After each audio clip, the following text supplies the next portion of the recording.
Caraway from Lone Star College down in Houston, Texas, and I'm here to talk to you about a lesson that I put together and I've continued to refine over the last couple of years, bringing LinkedIn to my students.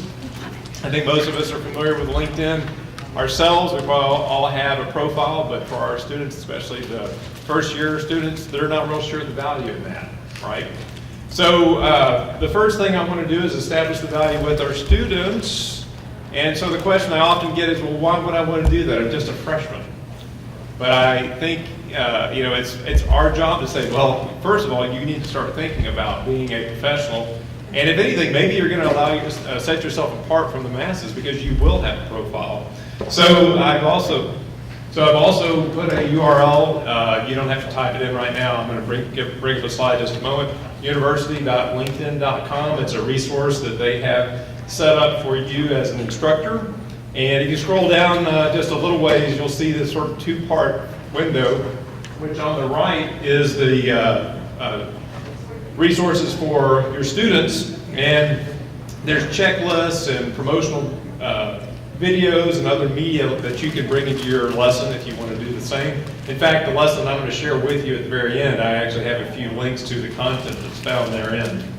So as I said, this was really set up as an assignment for my students, and it's what I would consider a lab, and then it's something where I want them to really follow along, whether I'm in person and I give them, here's step by step, or even online where I'll show them some videos. But I have a very specific rubric of what I want them to include in their assignment. I assign it early because I want them to be using this not just as a one-time effort, but they're going to continue to refine and update their profile as they move along. So in the assignment, we start with the appropriate profile photo. So attire, no bikini tops, no muscle shirts, things like that. Also the setting, I want the students to think about where they're actually taking the picture. Also the lighting. So many students, they like to take a picture in their front seat of their car because I guess you do get good lighting, but I say, well, at least take the seatbelt off. Also, make sure you're close up so that they can see who you are, especially if you're going to walk in and potentially meet a hiring manager. It's important they can identify you. I then move down to the headline and summary statement. And again, I'm just walking through the profile section, or the profile section of LinkedIn. And I say it's okay to say, yes, I'm a student at Lone Star College, because you want to be honest with what your knowledge is and where you are. It needs to be short and sweet. You don't have to put a full essay into these sections. But more importantly, make sure you check your spelling and your grammar, because that's usually going to be the first indication of whether or not someone is going to look at you as a potential hire. Then we move to the education section.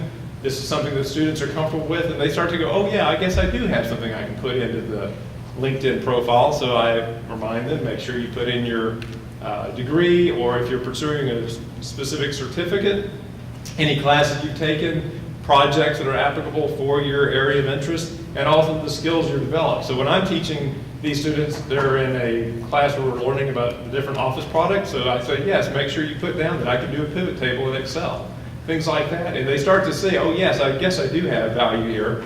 And then you move to the experience section. And many of them are like, well, I don't really have a job that's appropriate. No, all jobs should be considered. And that means not just a paying job, but maybe even if they're doing volunteer work or working where they're not necessarily getting paid, but that's important experience. Also, if they're part of a student organization, any achievements, any awards, any acknowledgments that they've earned, these are things that they should put in their experience section. Now that they have a profile that has some valuable content, and they even see the value in it, I remind them, well, you should go talk to your manager or any mentor that you have in your life, maybe even a professor like moi. And I will potentially, respond by either connecting with you in the networking feature of LinkedIn, but I may also give you a recommendation if you'll actually ask for it. Or maybe you should give a recommendation to your manager and they'll reciprocate. With that, then the students, have an idea of what is possible with LinkedIn, and then as far as how they actually submit the assignment, well, I said go and find my profile, Bruce Caraway, and then from there there'll be usually a nice blue connect button, and then they'll click the button, and then they start to see the value that comes with the networking features of LinkedIn. I know it's kind of small, but this is actually the actual assignment. It's just an HTML page that you're free to borrow and edit to your liking. It's found in my GitHub repository, and I'll be happy to share that with you later on. Nice. Thank you.